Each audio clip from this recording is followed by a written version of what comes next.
The Chernobyl catastrophe. On the night of April 26, 1986, operators at the Chernobyl nuclear facility in Soviet Ukraine initiated a safety experiment that would alter the course of history. Their objective was to determine whether the plant's turbines could produce sufficient power to sustain safety systems during an emergency reactor shutdown. Power reduction commenced during the day shift on April 25th, but the experiment faced delays due to unanticipated electrical grid requirements and was subsequently transferred to the night crew. The overnight team lacked extensive experience with this particular test protocol, yet they moved forward regardless. At 12:28 a.m., reactor power should have stabilized between 700 and 1,000 megawatt thermal, but operator mistakes caused it to plummet to merely 30 megawatt thermal. At such a critically low output, the reactor entered an unstable condition with xenon gas accumulating and inhibiting the nuclear chain reaction. Instead of aborting the experiment, they chose to proceed. To offset the reduced power, they extracted the majority of control rods that moderate the nuclear chain reaction. This placed the reactor in an extraordinarily precarious condition. During the test execution, reactor instability intensified. At 1:23:40 a.m., operators activated the AZ-5 emergency shutdown mechanism, triggering a sequence of events culminating in an explosion moments afterward. Nevertheless, reactor power escalated beyond control within seconds. The control rod engineering itself played a role in the catastrophe, as the initial deployment of the graphite-tipped control rods paradoxically amplified reactivity before they could completely descend to terminate the reaction. Two enormous explosions obliterated the reactor core, ejecting its massive upper biological shield and dispersing radioactive substances into the sky. The blast possessed such force it was visible from considerable distances.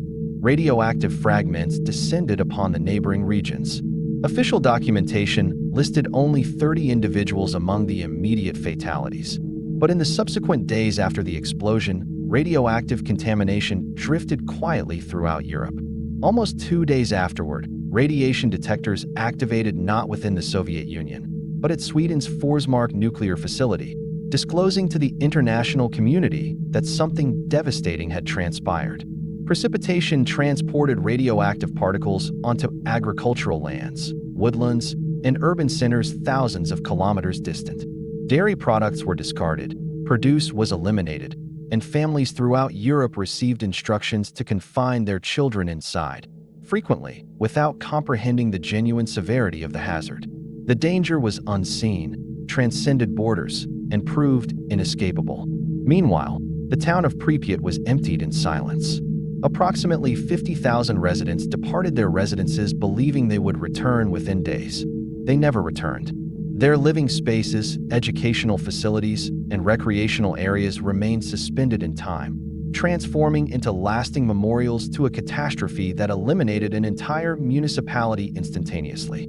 In subsequent years and decades, hundreds of thousands of cleanup workers were deployed to manage the consequences, many paying a tremendous personal price. The actual count of radiation-induced deaths continues to be contested, with projections ranging from several thousand to considerably higher figures. Chernobyl transformed nuclear safety protocols globally and revealed the hazards of concealment and engineering defects, demonstrating that certain technological errors refuse to remain localized and that the consequences of a single night can endure across generations. The Mars Climate Orbiter. On December 11, 1998, NASA initiated the Mars Climate Orbiter mission, a $125 million endeavor to examine Mars' atmospheric conditions and climate patterns. Following a 9-month voyage across space, the probe was set to achieve Mars orbit on September 23, 1999. All indicators appeared optimal as the orbiter neared the Crimson Planet. Mission operators observed anxiously as the craft vanished behind Mars according to plan to commence its orbital insertion maneuver. They anticipated the transmission confirming successful orbit capture, but it never arrived. The Mars Climate Orbiter had vanished permanently. The inquiry uncovered one of the most expensive measurement errors in recorded history. Lockheed Martin, the spacecraft's manufacturer, had configured their navigation algorithms using imperial measurements, pound-force seconds. NASA's personnel, conversely, anticipated the information in metric measurements, Newton seconds. Throughout nearly 9 months, navigation inaccuracies compounded due to the unit discrepancy by a multiplier of 4.45.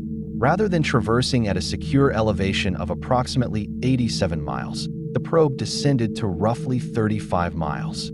At such a reduced altitude, Mars' tenuous atmosphere remained sufficiently dense to obliterate the spacecraft. The orbiter either disintegrated in the atmosphere or impacted the planetary surface.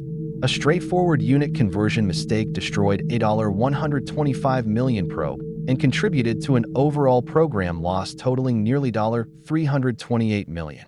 The Accident Investigation Panel determined it was a failure to identify and rectify an error in information transfer between spacecraft operation teams.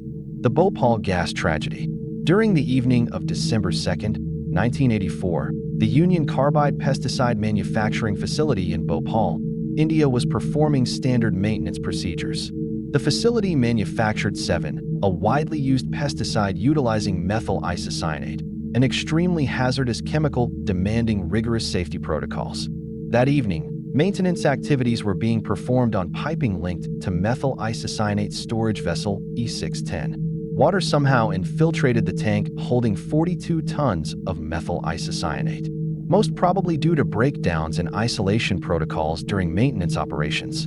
The water combined with the chemical, generating an unstable chemical reaction. Temperature within the vessel began climbing dramatically. Around 10:30 p.m., pressure kept mounting as safety and containment mechanisms were either malfunctioning or insufficient.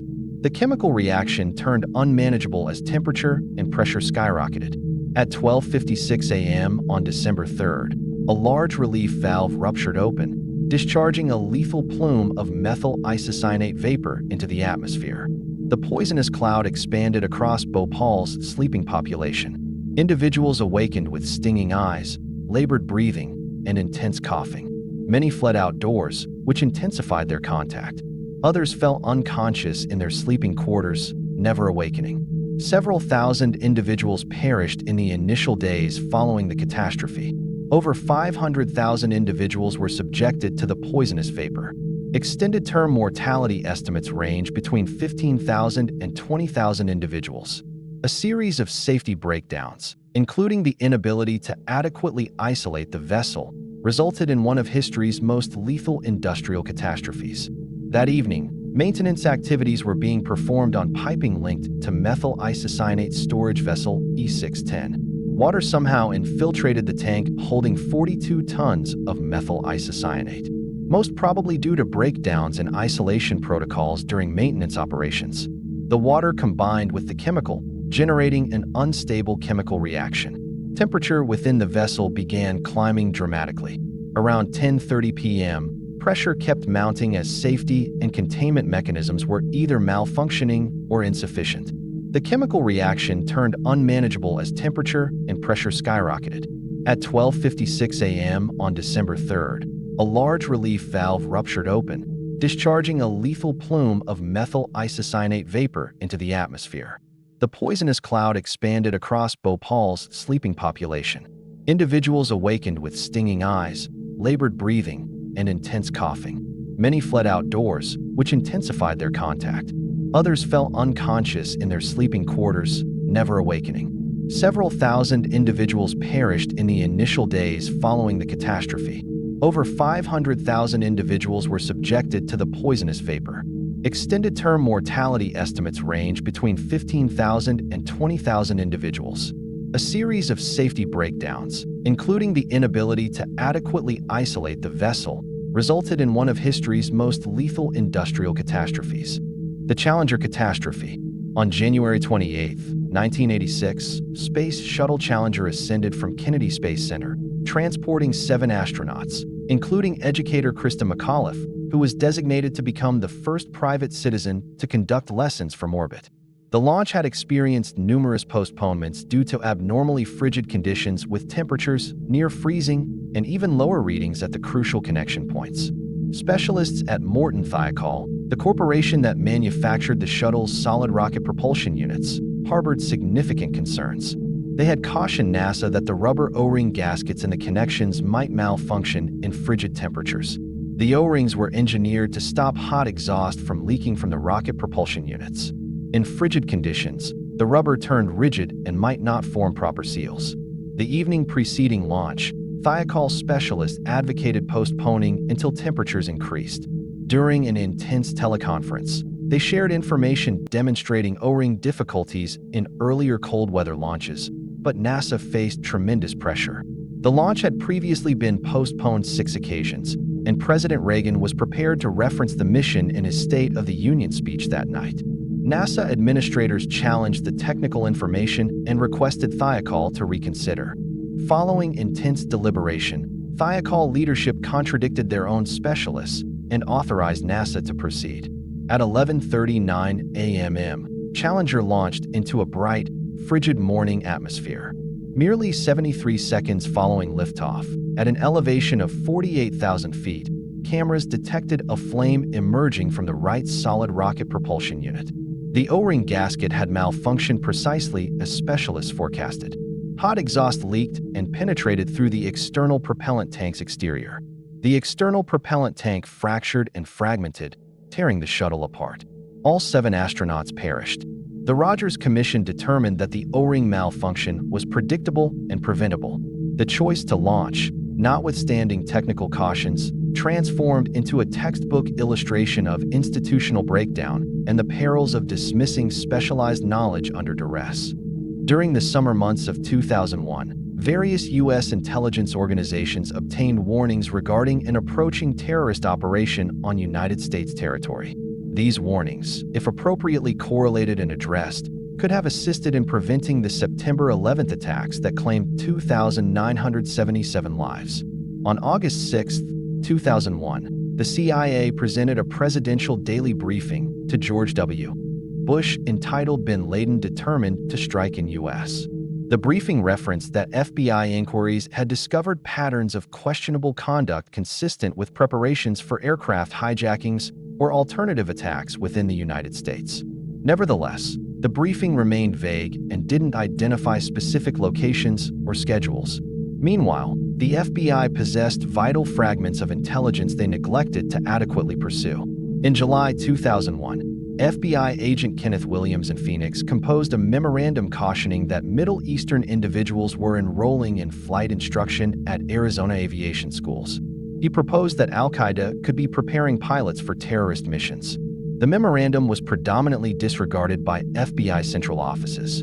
More significantly, in late August 2001, CIA personnel discovered that 2 identified Al-Qaeda militants, Khalid al-Midhar and Nawaf al-Hazmi, had arrived in the United States. The CIA had been monitoring them since early 2000, but neglected to add them on the FBI's terrorist monitoring list until extremely late in the sequence. When the FBI ultimately commenced searching for them, it was insufficient time. They were already in the concluding phases of organizing for the attacks. The most devastating near miss happened on August 16, 2001, when FBI agent Harry Summit apprehended Zacharias Moussaoui at a Minnesota aviation school. Moussaoui was receiving instruction on operating large commercial jets, but demonstrated no interest in mastering how to take off or land. His trainers found this questionable and alerted the FBI. Agent Summit attempted urgently to obtain authorization for a warrant to examine Moussaoui's computer, suspecting he was organizing something devastating. He transmitted multiple communications to FBI central offices, but his appeals were continuously rejected due to administrative barriers. If granted, the examination could have disclosed vital connections to terrorist organizations or strategies for an imminent operation. The 9/11 Commission determined that the attack succeeded predominantly due to breakdowns in intelligence distribution between organizations, administrative impediments that hindered rapid response, and an absence of foresight about how terrorists could utilize civilian jets as implements of destruction. The Banqiao Dam catastrophe. In 1952, Chinese specialists commenced construction of the Banqiao Dam spanning the Ru River in Henan Province. The initiative was a component of Chairman Mao's aggressive strategy to swiftly industrialize China. But the fusion of severe weather and systematic breakdowns produced catastrophe. The dam was engineered to accommodate approximately 500 millimeters of precipitation over 3 days, which was deemed sufficient for the area's characteristic weather conditions. Chinese specialist Chen Xing cautioned about potential flooding hazards in the typhoon-susceptible area, but his apprehensions were rejected, and he was designated a political rightist and eliminated from the initiative. Construction proceeded, and the dam was finished in 1953. On August 5, 1975, Typhoon Nina reached landfall in China. The tempest had been diminished by its trajectory over terrain, but it remained stationary over the Banqiao Dam area due to abnormal atmospheric conditions. For 3 days, the tempest deposited extraordinary quantities of precipitation on the watershed. In certain locations, over 1,000 millimeters descended in 24 hours, substantially surpassing what the dam was engineered to accommodate. Water elevations climbed swiftly.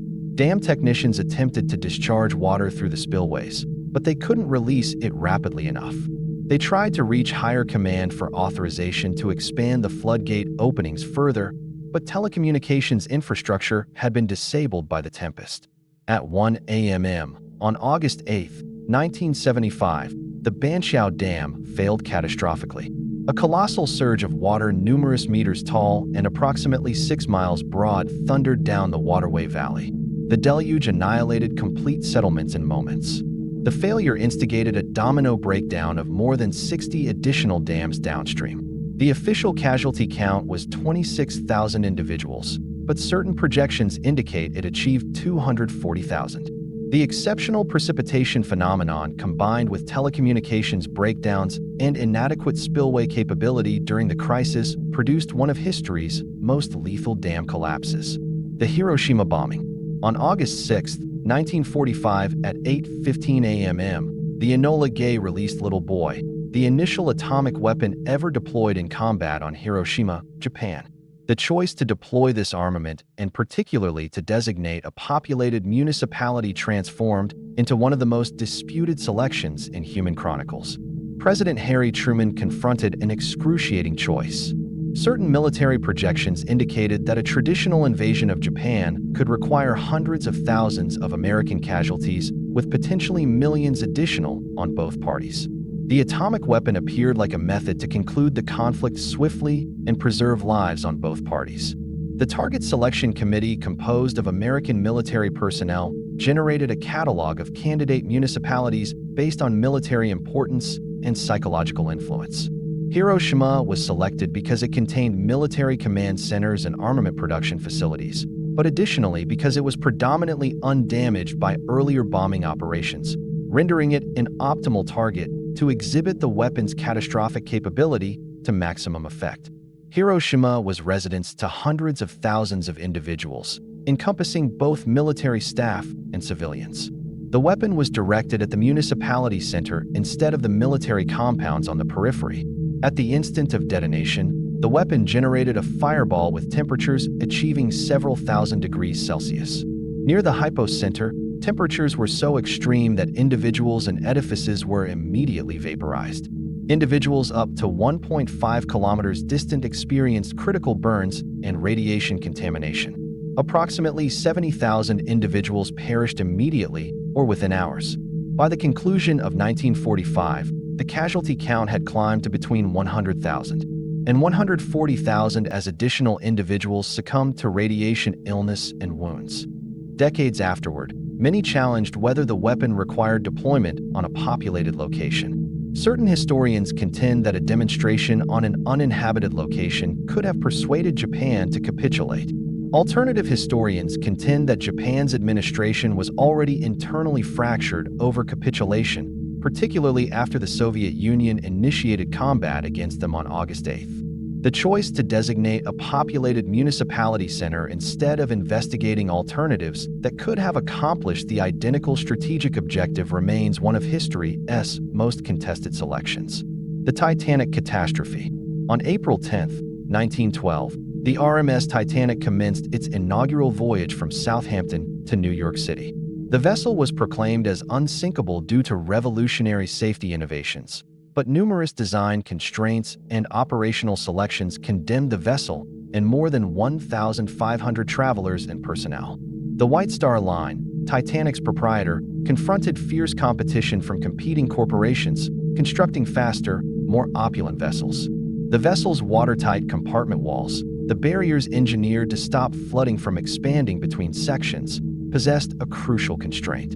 Numerous of these barriers only reached to E-deck, multiple levels beneath the primary deck. This signified that if the vessel absorbed sufficient water and the forward section descended sufficiently low, water could overflow the barriers from one section to the subsequent. Another crucial element involved the rescue boats. British Board of Trade regulations at the period, based on displacement calculations for earlier, smaller craft, mandated Titanic to transport rescue boat capability for substantially fewer individuals than were actually on board. The vessel transported rescue boats for approximately 1,178 individuals, while about 2,200 travelers and personnel were on board, signifying the rescue boats could accommodate only approximately half the individuals. On the evening of April 14, 1912, traveling at almost maximum speed through ice-laden waters notwithstanding receiving ice cautions, Titanic collided with an iceberg at 11:40 p.m. The collision generated a sequence of breaches caused by hull deformation and fastener failure beneath the waterline, inundating 6 of the vessel's watertight sections. Because numerous barriers didn't reach sufficiently high, and the forward section descended as water inundated the forward sections, water overflowed from one section to the subsequent. The vessel was engineered to withstand flooding in 4 sections, but not 6.